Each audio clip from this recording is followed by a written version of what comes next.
करने के तैयार हैं आप लोग?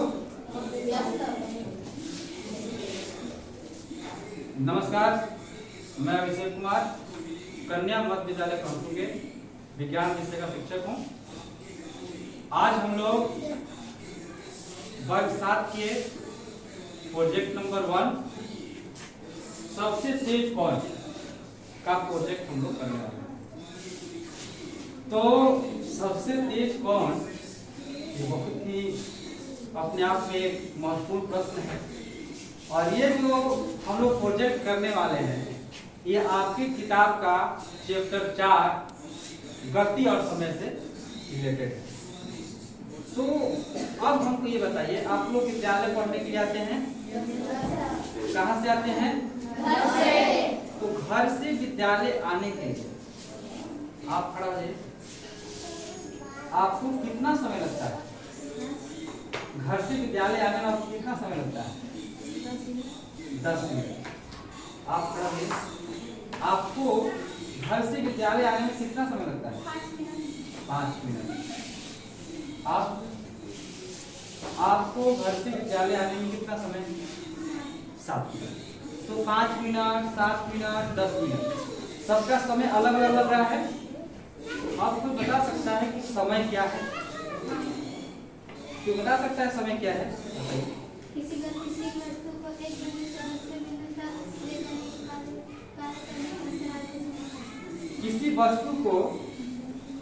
किसी गतिशील वस्तु को एक जगह से दूसरे जगह जाने के जो बीच का अंतराल होता है उसी को समय कहते हैं।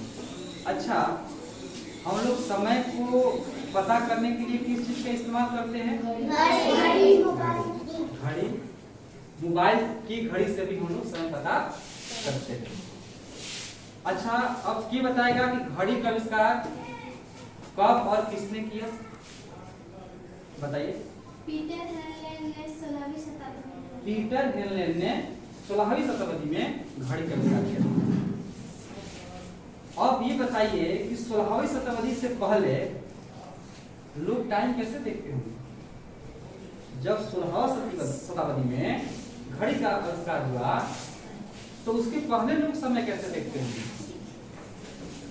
पहले लोग समय कैसे देखते होंगे तो बताएगा? सूर्य के प्रकाश से। आज भी हम लोग जब सूर्य के प्रकाश में खड़े होते हैं तो हमारा जो छाया बनता है, अगर सीधा छाया बना तो कह देगा 12 बज गया। तो छाया से भी हम लोग समय देखते हैं, जिसको छाया घड़ी बोलते हैं। और दूसरा क्या था हमारे पास? रेत। क्या था? रेत घड़ी। क्या बता सकते हैं आप रेत घड़ी क्या होता है? रेत घड़ी ये देखिए, इस तरह का एक पात्र होता था और एक बड़ा सा पात्र होता था। मैं एक छोटा सा नमूना बनाया हूं आपके लिए और इसके माध्यम से वो समय देखते थे। आप कहेगा सर इसको लिखा था है, कैसे समय देखेंगे? तो इसको क्या करते थे हम लोग कि इसको उतना ही इसमें रेत भरा जाता था कि यह 1 घंटा के बाद ये रेत इसमें खाली हो जाए। और ये रेत जो है जैसे ही हम इसको पलटेंगे, देख रहे हैं धीरे धीरे खाली हो रहा है और धीरे धीरे भर रहा है। तो जैसे ये खाली हो रहा है यहाँ पे समय होता था 3, 4, 5, 6, 7 और नीचे भी समय होता था 1, 2, 3, 4, 5। और ऐसे भरे इसको 1, 2, 3, 4, 5, 6, 7, 8, 9, 10 ऐसे ऐसे तो बढ़ता था, वैसे ऐसे समय भी बढ़ता। ये तेजी में क्यों जा रहा है? क्योंकि हमने इसका जो वो है होल है ज्यादा बड़ा रखा है, इसलिए जल्दी निकल जा रहा है। और पतला होल करते हैं तो इधर से जाने में क्या लगता है? समय लगता है। तो यहाँ पे 1, 2, 3, 4, 5 बजने में टाइम लगता है। इस हिसाब से हम लोग समय देखते हैं। धीरे समझ में आ गई? अच्छा, अब हम लोग चलते हैं। समय तो समझ में आ गया, समय क्या है, समय को कैसे देखते थे। अब हम लोग समझेंगे गति। क्या समझेंगे? गति। बताइए गति क्या होता है? हाँ बताइए। किसी वस्तु की स्थिति में समय के साथ परिवर्तन होता है तो उसे गति कहते हैं। हाँ, किसी वस्तु में समय के साथ होने वाले परिवर्तन को गति कहते हैं। समय के साथ कुछ परिवर्तन हुआ। तो यहाँ से यहाँ तक हम आए तो हमें क्या हुआ, गति हुआ कि नहीं हुआ। तो समय के साथ किसी वस्तु की स्थिति में जो परिवर्तन होता है उसी को हम लोग गति कहते हैं। गति कितने प्रकार के होते हैं? 5। कौन कौन? सरल रेखीय गति, वृत्तीय गति, घूर्णन गति, आवर्त गति, कंपन गति। हाँ, सरल रेखीय गति, वृत्तीय गति, घूर्णन गति, उसके बाद आता है आपका दोलन गति, कंपन गति, इस तरह से गति होती है। तो सबसे पहले हम बात करेंगे सरल रेखीय गति। बताइए सरल रेखीय गति किसे कहते हैं? वह गति जो एक सरल रेखा में होती है उसे हम लोग क्या कहते हैं? जैसे धावक की गति, और कोई व्यक्ति दौड़ता है एक अपना सरल रेखा में दौड़ता है, साफ तो नहीं दौड़ता है तो धावक की गति सरल रेखीय गति। बंदूक से छोटा गोली कौन सा गति होगा? सरल रेखीय गति। फल, पेड़ से गिरा फल, सरल रेखीय गति। फल तो गिरा कैसे नहीं करेगा, ऐसे गिरेगा फिर इधर आएगा फिर इधर आएगा, ऐसे नहीं करेगा, गिरा तो सरल रेखा में ही गिरेगा। तो ये सब गति क्या है? सरल रेखीय गति। और क्या हो सकता है? सीधा सड़क पर गाड़ी की गति। तो सरल रेखीय गति को समझने के लिए हम लोग यहाँ पे देखते हैं, ये हमारा क्या है? रोड है, और रोड पे क्या चल रही है? गाड़ी। तो यहाँ पे एक गाड़ी है और ये सरल रेखा में चलते चलते कहाँ तक पहुँच गए? यहाँ तक पहुँच गए। तो इस तरह की गति को क्या कहेंगे? सरल रेखीय गति। यहाँ तक आप लोग समझ गए सरल रेखीय गति। आगे आगे है हम लोगों का वृत्तीय गति। आप बताइए वृत्तीय गति कौन सा बताएगा?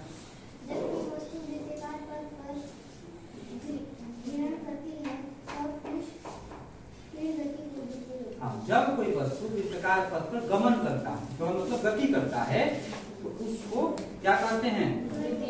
वृत्तीय गति कहते हैं। जैसे पंखा का जो वो है दायना है वो एक वृत्ताकार पथ पे घूम रहा है। और क्या हो सकता है? सूर्य के चारों पृथ्वी की गति वो घूमता है। और वृत्ताकार, इसको समझने के लिए, वृत्तीय गति समझने के लिए ये हमारे पास एक है लोलक। हमने इसे नींबू लगा के बनाया है, लेकिन ये हमारा लोलक है। ये देखिए, ये एक वृत्ताकार पथ पे घूम रहा है ना, तो ये हो गया हमारा कौन सा गति?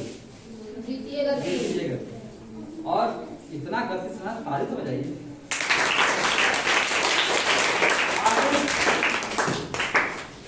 आगे है हम लोगों का घूर्णन गति। घूर्णन गति कौन बताएगा? जब कोई वस्तु अपने अक्ष के चारों ओर घूमती है उसे घूर्णन गति कहते हैं। जब कोई वस्तु अपने अक्ष के चारों ओर घूमती है, यानी कि अपने अक्ष पर घूमती है, इसे क्या कहा जाता है? घूर्णन गति। जैसे ये देखिए मेरे पास, आपने नचाया कि नहीं ऐसा? ये देखिए नाच रहा है ना, ये अपने अक्ष पे घूम रहा है, ये तो पूरा गोल गोल नहीं घूम रहा। तो ये अपने अक्ष पे जब घूमेगा तो इसे कहेंगे हम लोग घूर्णन गति। तो ये घूर्णन गति है। और दूसरा चीज ये हमारे पृथ्वी की गति। ये पृथ्वी जो है ये अपने अक्ष पर घूमती है। तो जब पृथ्वी अपने अक्ष पे घूमती है इस गति को क्या कहेंगे? घूर्णन गति। इसी घूर्णन गति के कारण क्या होता है? दिन और रात होता है। सपोज मान लीजिए यहाँ से हम, यहाँ पे कोई सूर्य है, लाइट पड़ रहा है, तो क्या होगा? दिन। लेकिन धीरे धीरे धीरे धीरे जब ये घूमते हुए उधर चला जाएगा, इधर दिन होगा, इधर रात। इसी घूर्णन गति के कारण दिन और रात रहता है। आगे कंपन गति किसे कहते हैं? इसके पहले है आवर्त गति। आवर्त गति क्या होता है? जब कोई वस्तु अपने निश्चित समय, आवर्त समय क्या होता है बताइए? जब कोई वस्तु अपनी गति को निश्चित समय अंतराल के बाद दोहराती है तो ऐसी गति को आवर्त गति कहते हैं। आवर्त गति कहते हैं। एक निश्चित समय अंतराल के बाद वो दोहराती है।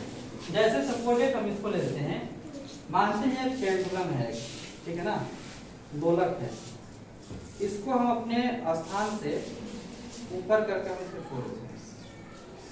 अब ये कौन सी गति है? ये आवर्त गति। ये समय अंतराल के बाद अपने गति को क्या कर रहा है? दोहरा रहा है। जितना समय में उधर जा रहा है उतना समय में इधर जा रहा है। इस प्रकार की गति को हम क्या कहेंगे? आवर्त गति। आवर्त गति कहेंगे। आगे हमारी कौन सी गति है? आगे है हमारा कंपन गति। कंपन गति क्या होता है?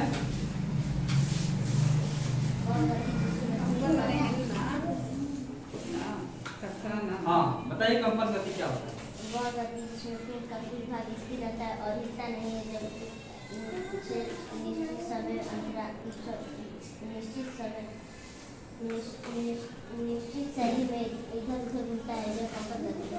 वह गति जिसका कुछ भाग स्थिर रहता है और कुछ भाग अपने स्थान से हल्का ऊपर नीचे या इधर उधर करता है, उस तरह की गति को क्या कहते हैं? कंपन गति। अब इसको हम एक प्रयोग के द्वारा समझेंगे। जैसे ये हो गया, आप इसको किसके द्वारा हम समझें? कंपन गति। अब इसको हम क्या कर रहे हैं? इसमें कुछ गति हुआ, कैसे कर रहा है? ये जो इसके अंदर गति हो रहा है इसको क्या कहते हैं? कंपन गति। आप लोगों ने सभी गति को बहुत ध्यान से समझा, उसके लिए बहुत बहुत धन्यवाद।